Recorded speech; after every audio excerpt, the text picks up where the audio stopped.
através da voz do Brian, Deus.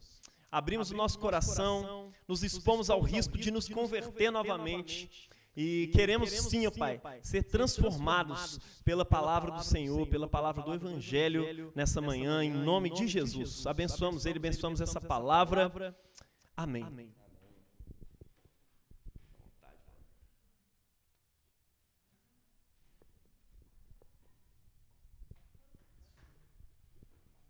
Tá ligado, né?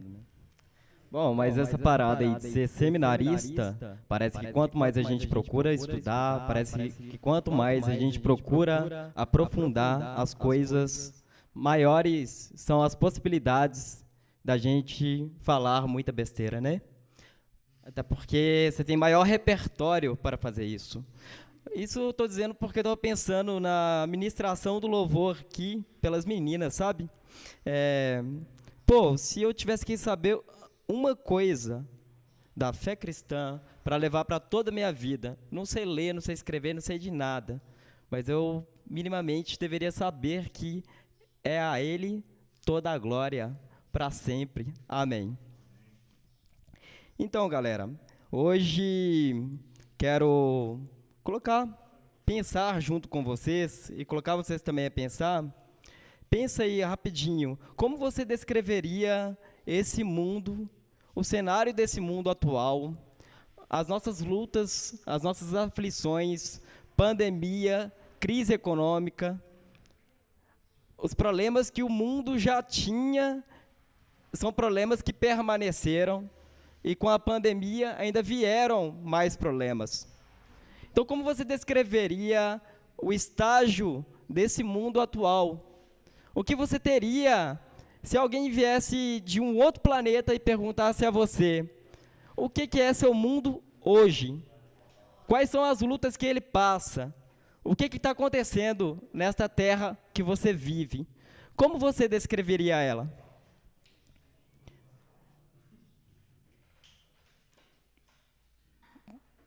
Talvez a gente diria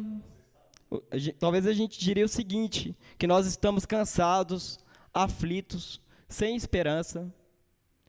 A gente quer ver uma luz no fim do túnel, mas se a gente estica um pouquinho o pescoço, a gente vai enxergar o Ceresp da Gameleira. E esse é o mundo que a gente está vivenciando.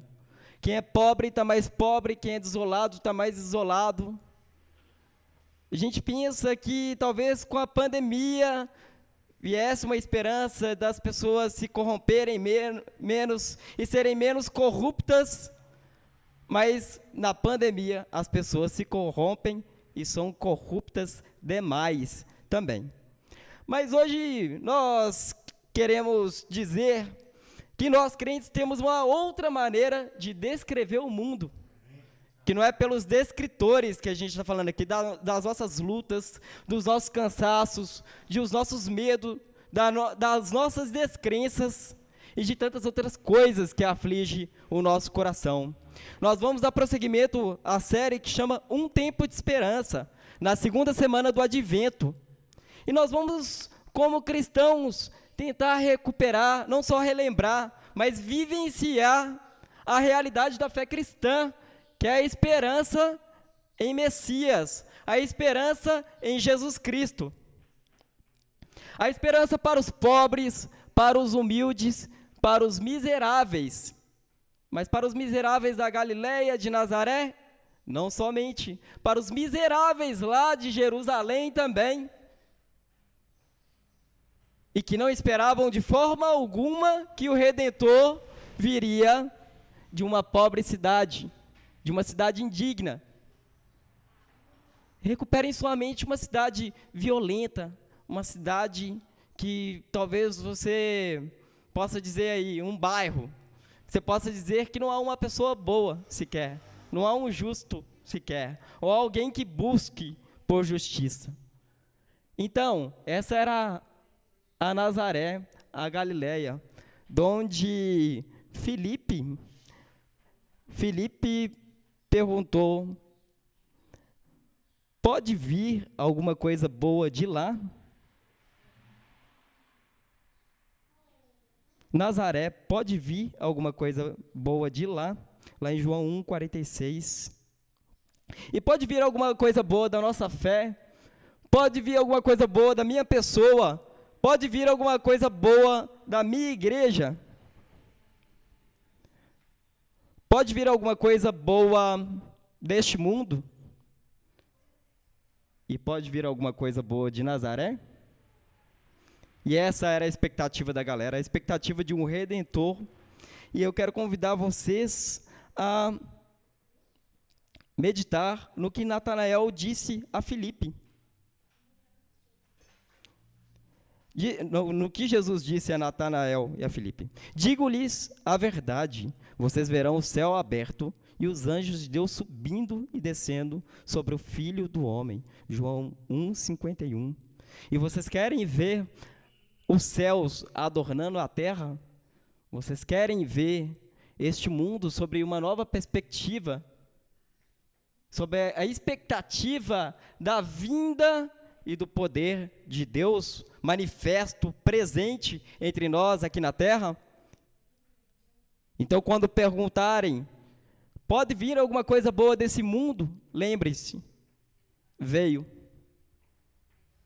Ele é Jesus Cristo, encarnado, homem vivo. E hoje quero convocar vocês para renovar as nossas esperanças. Diante desse mundo de aflição, de talvez só expectativas ruins, é preciso que nós renovemos a nossa esperança. Mas para isso, antes, vou pedir você para abrir a Bíblia em Lucas 1, a partir do versículo 36. Vamos ler lá até o versículo 38. Uma perícope um pouco longa, mas essa é a nossa base de hoje. Você que está online também, tem muito tempo que você não pega numa Bíblia aí, talvez hoje seja a oportunidade de acompanhar essa leitura aí com a gente. Lucas 1, a partir do versículo 26.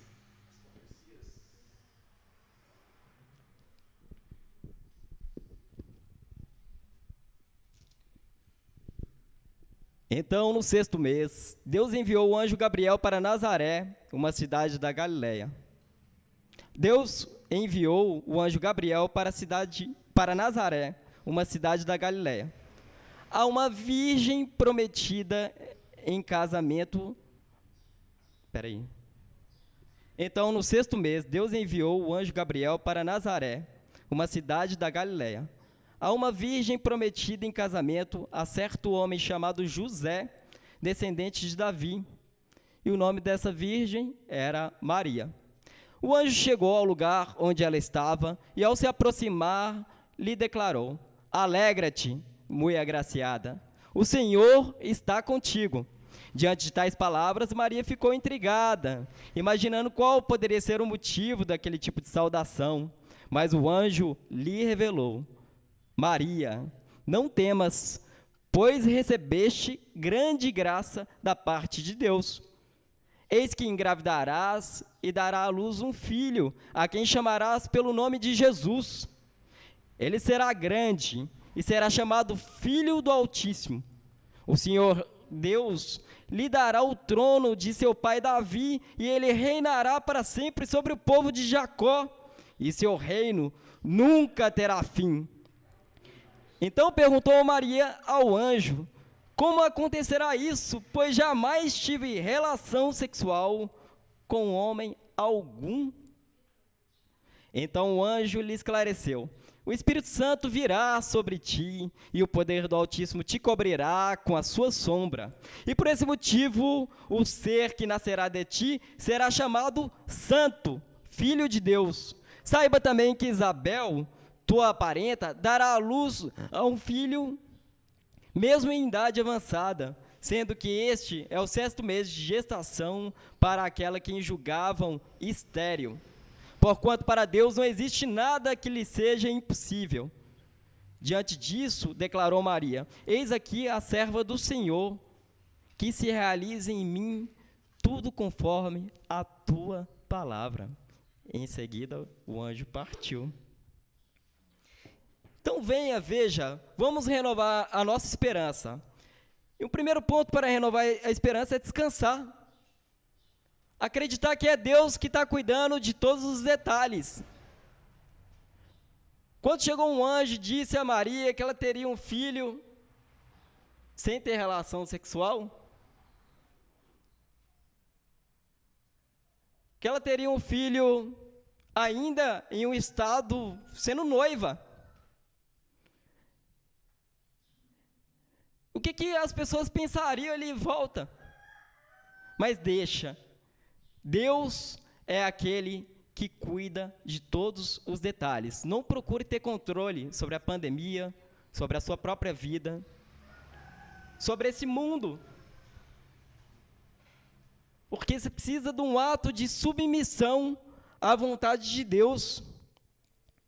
Deus cuidou de todos os detalhes para que o Salvador ele fosse anunciado. Ele não só mandou um anjo para Maria, como mandou um anjo para José. Pô, José, você não é chifrudo, não. Entenda, eu tenho um plano. E fora que também a possibilidade da mulher dar um chifre, naquela época, meu filho, era apedrejamento na certa, naquela cultura.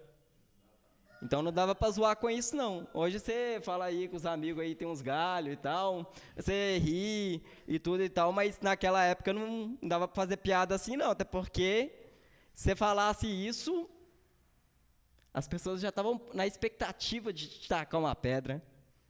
Adoravam isso. Tem alguns filmes que satirizam bastante isso e é bem legal como é que o apedrejamento era um espetáculo, né?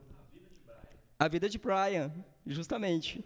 Filme muito irônico. No 6º mês, Deus enviou o anjo Gabriel a Nazaré, cidade da Galileia, a uma virgem prometida em casamento, a certo homem chamado José, descendente de Davi. O nome da virgem era Maria. E olha, Deus cuida dos detalhes. Imagina Maria sem a palavra de um anjo, sem a mensagem, sem um mensageiro, né? O que seria dela? Imagina o tanto de medo que ela teve. Mas Deus cuidou de cada detalhe. E cuidou de tantos detalhes que já haviam profecias, e mais profecias, e mais profecias. É Isaías, é um tanto de profeta que anunciou que o Salvador viria. E que sofreria o que sofreu, né? Então, temos que descansar e compreender que Deus é quem cuida dos detalhes. E confiar, pois é Jesus é quem retira os nossos medos. Você acha que Maria não ficou preocupada, não ficou aflita por toda essa situação que ela veio a passar? Tá, foi dito ali que era uma grande bênção que se realizava na vida dela.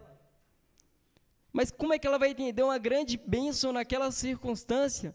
Será que ela não teve medo? E eu digo para vocês e para nós, estamos num mundo onde temos muitos motivos, sim, para ter medo, para temer. Esse mundo é sinistro, esse mundo é cabuloso, sim. Mas o medo não é o nosso objetivo fim. Nós não somos escravos do medo porque nós temos esperança. Nós vencemos o medo com outra expectativa. Você sentiu medo, tudo bem, está de boa. Todo mundo sente medo. É próprio humano. Mas não devemos deixar vencidos pelo medo, porque nós confiamos no Senhor. Assim como Ele trouxe paz ao coração dela, o anjo lá lhe disse: não tenha medo, Maria. Você foi agraciada por Deus. Nós também somos agraciados por Deus. E nesse tempo de advento, nesse tempo de esperança, Deus mostra aqui o que Ele disse aos profetas e todos os seus servos, desde o início de tudo, desde Abraão até os dias de hoje, são palavras verdadeiras.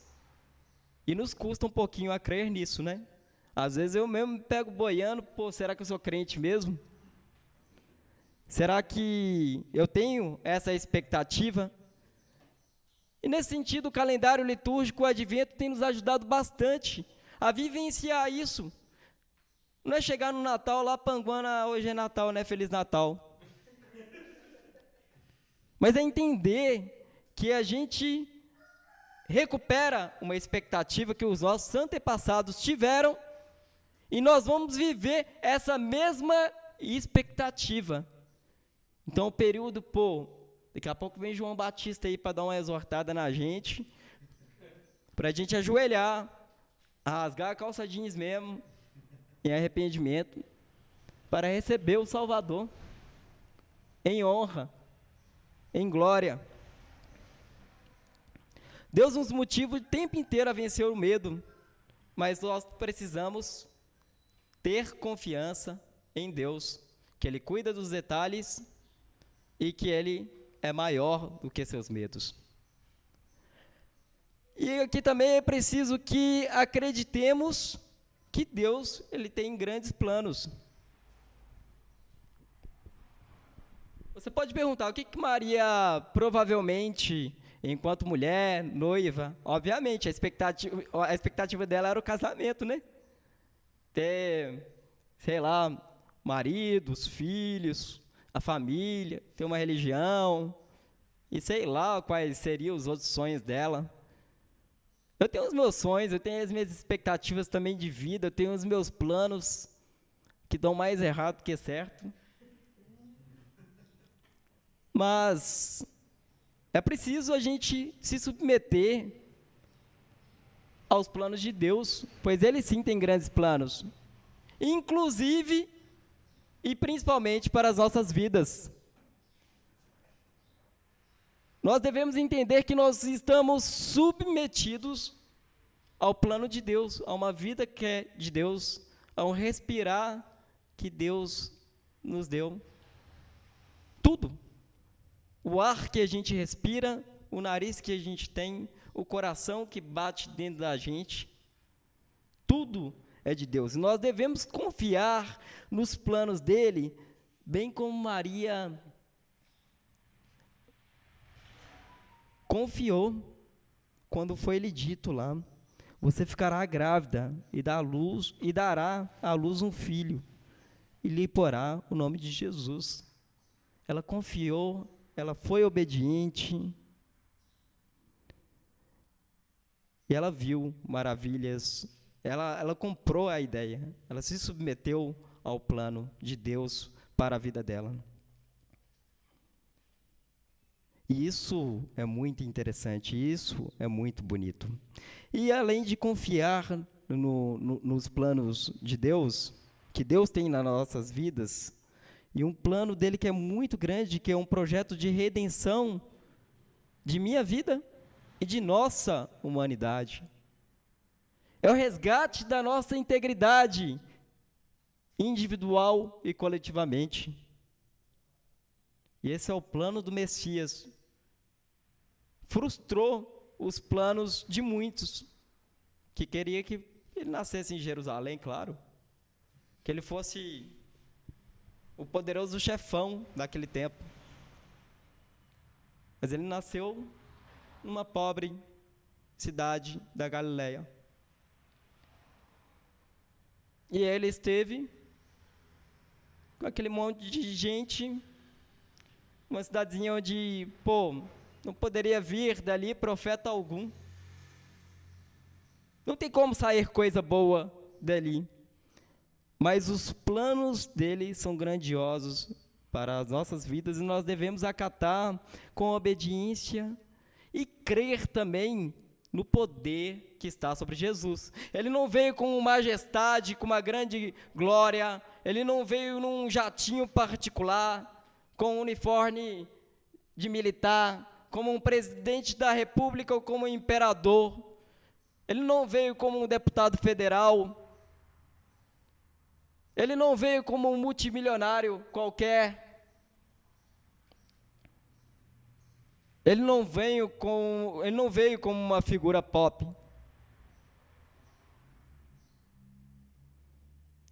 Mas há algumas coisas, há uma virada nesse jogo, há um poder quase invisível naquele tipo de sociedade, que é o poder do amor, o poder da humildade, e esse é o poder que nós conhecemos. Eu sigo Jesus porque ele fala muito bem. Não. Ah, eu sigo Jesus porque ele é um bom pregador. Eu sigo a Jesus porque ele, sei lá, é de uma igreja muito legal. Eu sigo Jesus porque ele tem muito dinheiro, porque ele é muito influente e tal. Nada disso. Ele não desejou, ele não pensou nas nossas lógicas, nas nossas maneiras e naquilo que a gente quer, que é de nosso plano, que é aquilo que a gente valoriza. Ele, pelo contrário, ele vira a lógica. Ele contorce essa lógica inteira.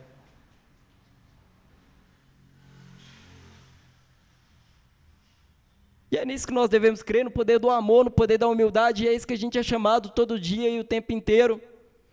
A ser mais manso, a sermos mais virtuosos, mais pacientes, submissos aos planos de Deus.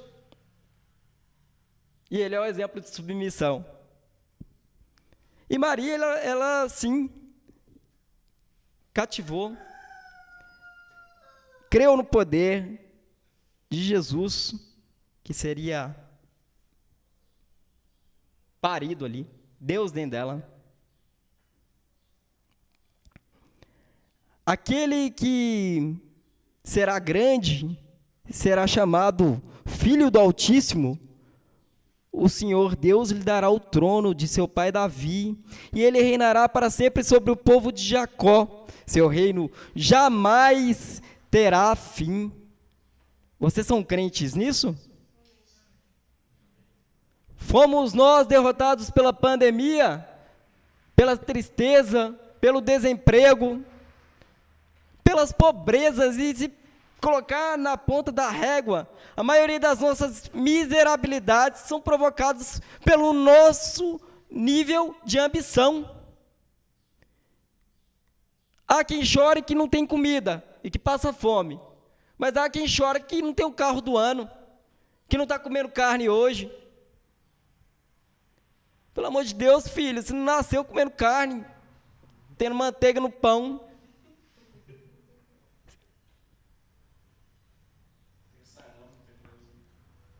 Não tem salame, não tem presunto. Pô, velho, tem que dar a glória a Deus pela mortadela que a gente come. Mas é isso. Devemos nós crer que um reino que se inaugurou jamais terá fim. O salmo de hoje vai dizer: Deus, aquele que traz paz e justiça a seus povos e a seus santos, que eles jamais retornem à insensatez. Um reino que jamais terá fim precisa de pessoas que jamais retornem à insensatez.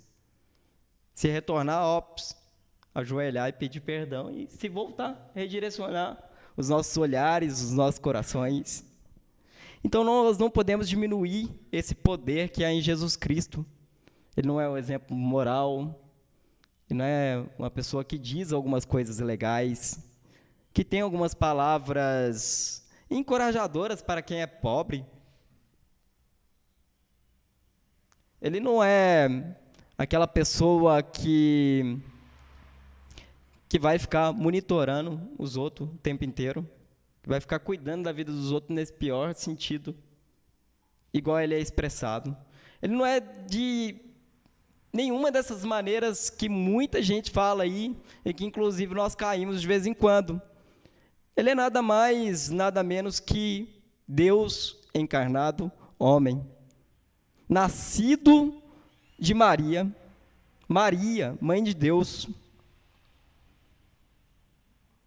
Então é isso que nós devemos anunciar. E ele é o nosso centro da nossa vida, né? A pessoa que cura, a pessoa que liberta, a pessoa que ressuscita mortos. Ele é o centro de tudo. A gente vai falar de evangelho, a gente não está falando do evangelho do imperador. A gente está falando do evangelho de Jesus Cristo. A gente está falando dos nossos planos, das nossas expectativas, sonhos, sobre o que eu penso disso, sobre o que eu penso daquilo. Jesus, ele não pode ser jogado a escanteio. na periferia da minha vida e na periferia dos meus pensamentos. Ou ele é o centro da sua vida, ou ele é apenas um mero exemplo qualquer. Aí se você faz isso, você pode pegar Gandhi, um tanto de homens e mulheres aí, legais, e coloca tudo no mesmo patamar que está resolvido. Se ele não é Deus glorioso, encarnado, o que cura, o que liberta e que até ressuscita, aquele que fez e continua fazendo milagres na minha vida, aquele que milagrosamente cuida dessa comunidade, aquele que opera milagres na vida de cada um aqui. Esse é o Deus que nós devemos crer, e esse é o Deus que nós vamos, pela teatralidade do calendário, nós vamos ter a expectativa que uma criança nascerá daqui a pouco. Que uma criança que não é qualquer criança, uma criança por si só, a expectativa do nascimento de uma criança, já nos dá uma enorme alegria. A expectativa de nascimento do Joãozinho já foi uma alegria para a família inteira, para vocês, dar trabalho, desmedo, tudo e tal, primeira experiência de pai. Mas nós temos a alegria da primeira, de Deus encarnado homem, do Salvador da humanidade, entre nós. Nós vamos viver isso, é tempos de esperança, não é de abaixar a cabeça, não é de ter medo, não é para desconfiar e ser descrente. É tempos de confiar nos planos de Deus, mesmo que tudo, aparentemente para nós, pareça estar dando errado. Então, quero convidar você a fazer bem como Maria fez.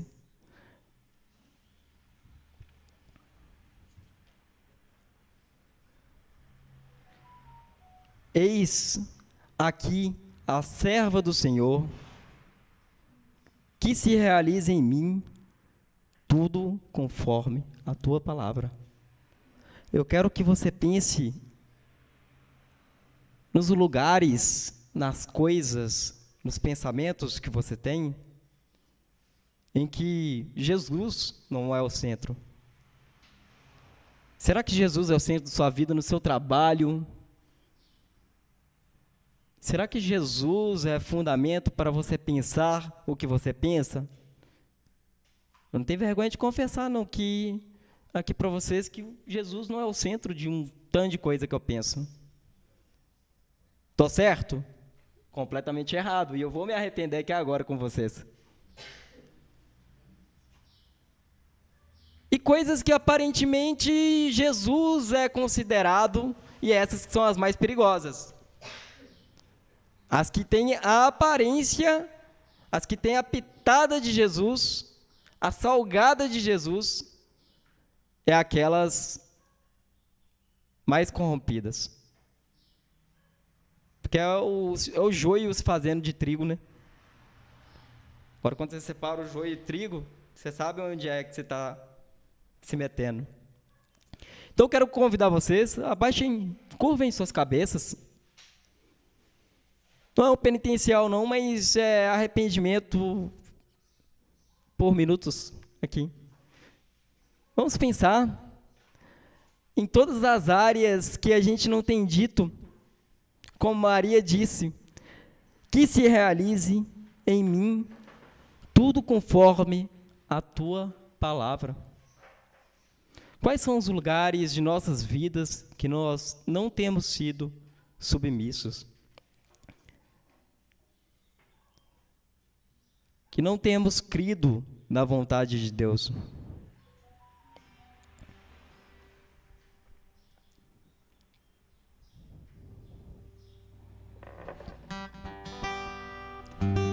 Simplesmente podemos perguntar hoje, onde Deus está em nossas vidas? E o que nós temos feito para que Ele se torne o centro, para que Ele se torne a motivação, o fundamento de nossa existência, do nosso estender de mãos, do nosso trabalho secular, do nosso trato com as outras pessoas, com familiares.